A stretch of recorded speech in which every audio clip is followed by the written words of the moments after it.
Well, the state of emergency was the darkest period in the history of River State. Rivers people felt very bad, and indeed Niger Delta felt very bad, despite the effort by the regional body, Pan Niger Delta Forum, led by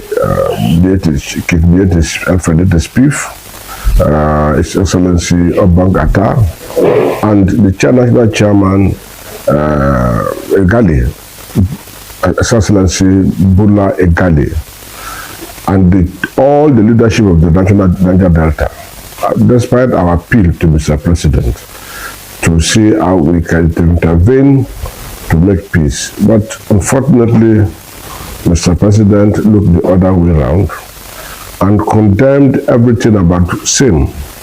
By condemning SIM, he has condemned the entire state and came with a darkness. 6 months emergency rule.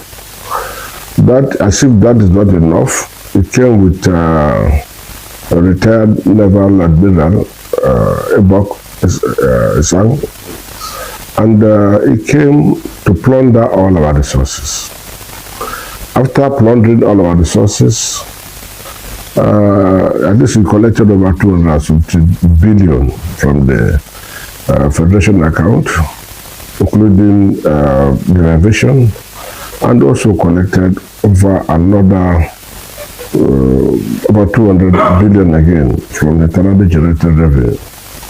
On the ground, it met some other resources being saved by SIM for the rainy days, and bluntly refused to pay contractors, and all contract work, all good construction, every construction came to a halt. So Rivers people were in full darkness. All we were hearing was awarding contract for CCTV for 22 or 25 billion naira, and things that are not relevant to our needs. We are the areas he was interested. And it became a serious problem for the people of River State. So everybody went to God to pray.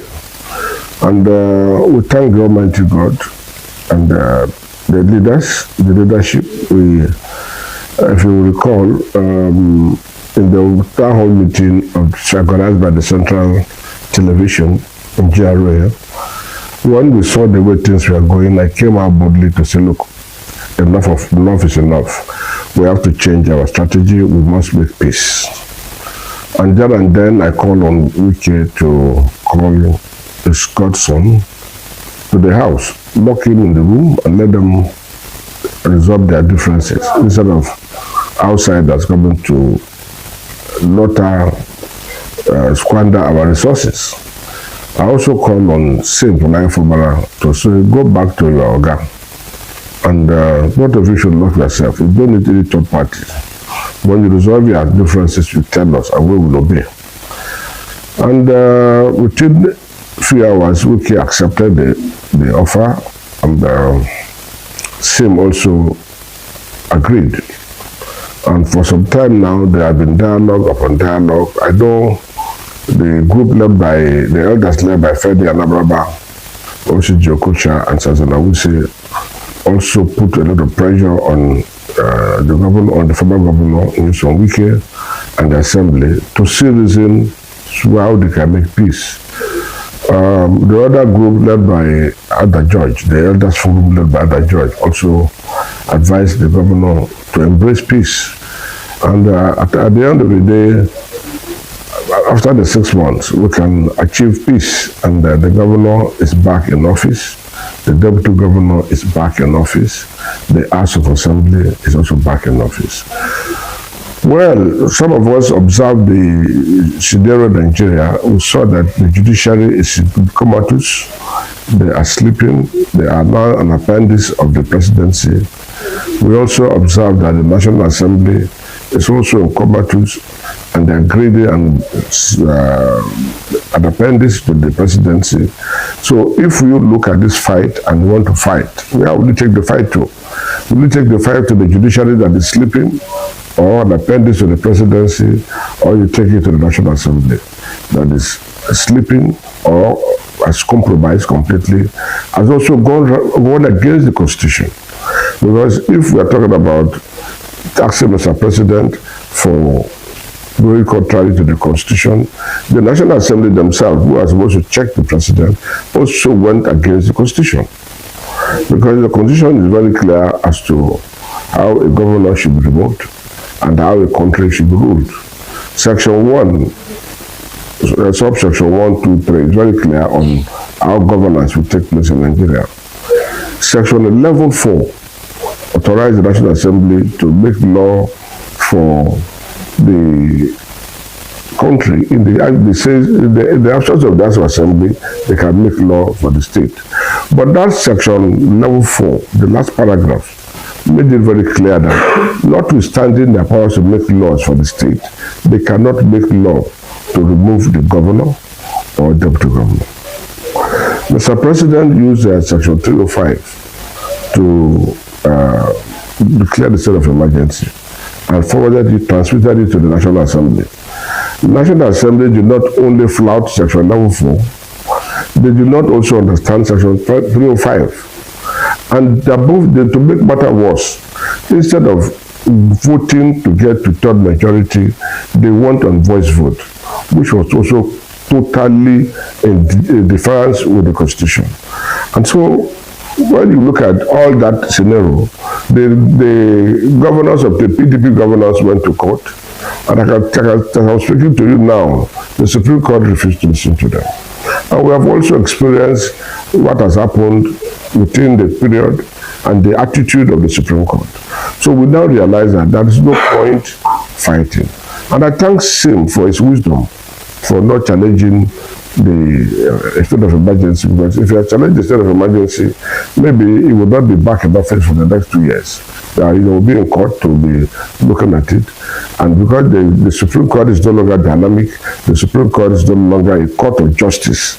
So even if you go to court, you will not see justice.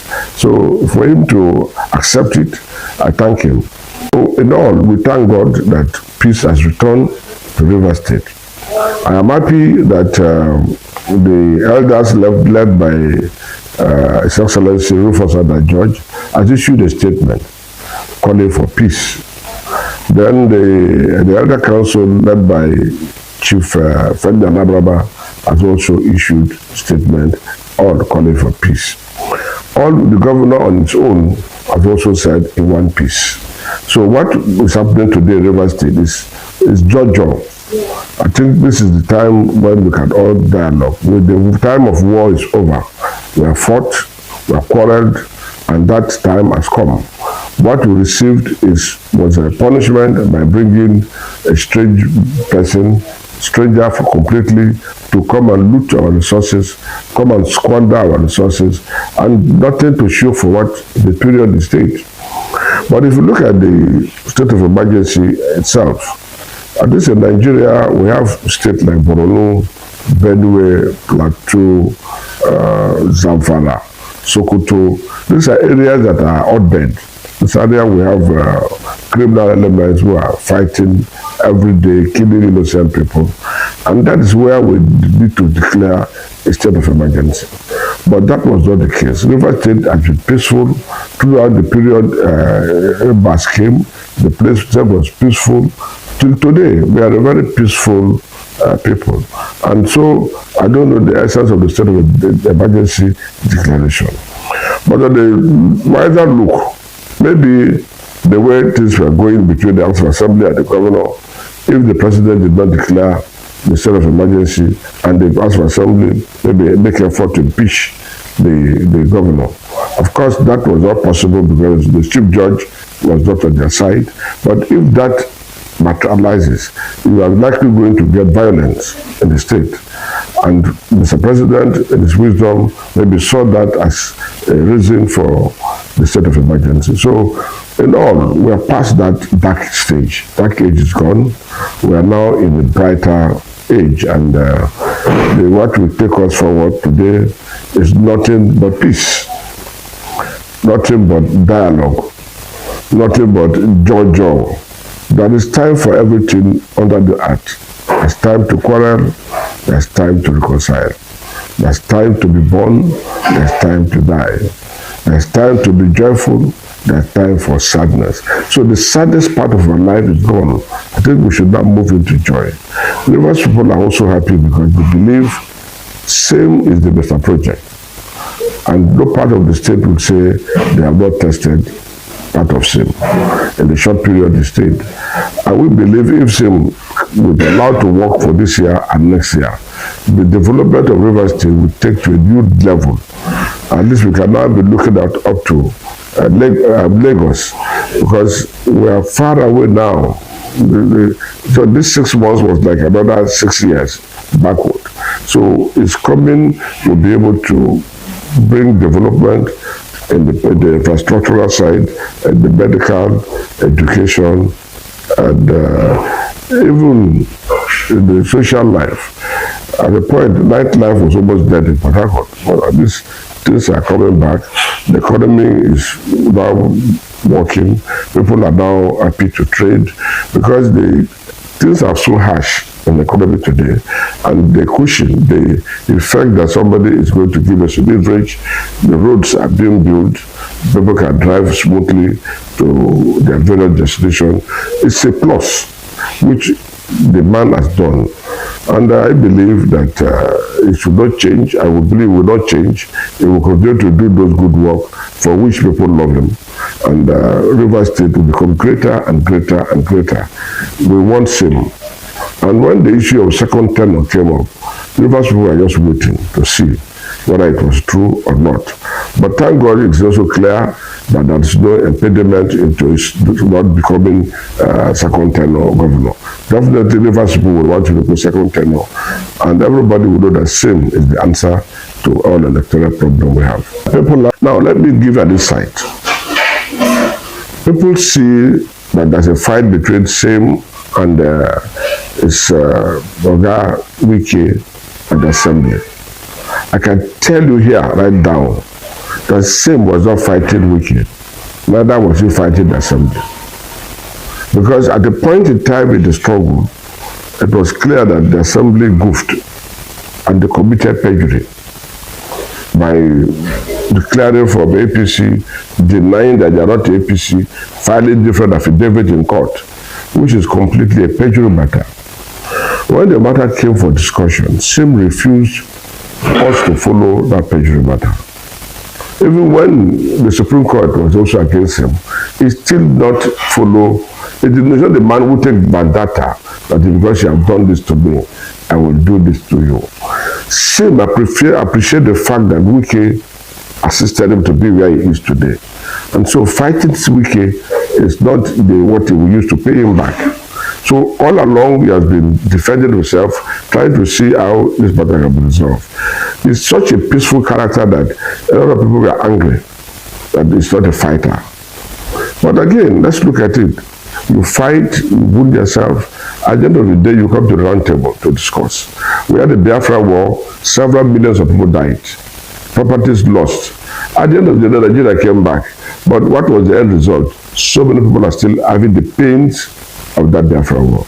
So if you are angry, please try to understand the political dynamics and see if you're in SIM's position, what are you going to do to get the same peace we're looking for. Now that peace is gradually coming in, we want everybody to key into that peace, both those who supported Wike, those who supported the assembly, those who supported SIM. SIM was able to relax all the movement, the SIM movements.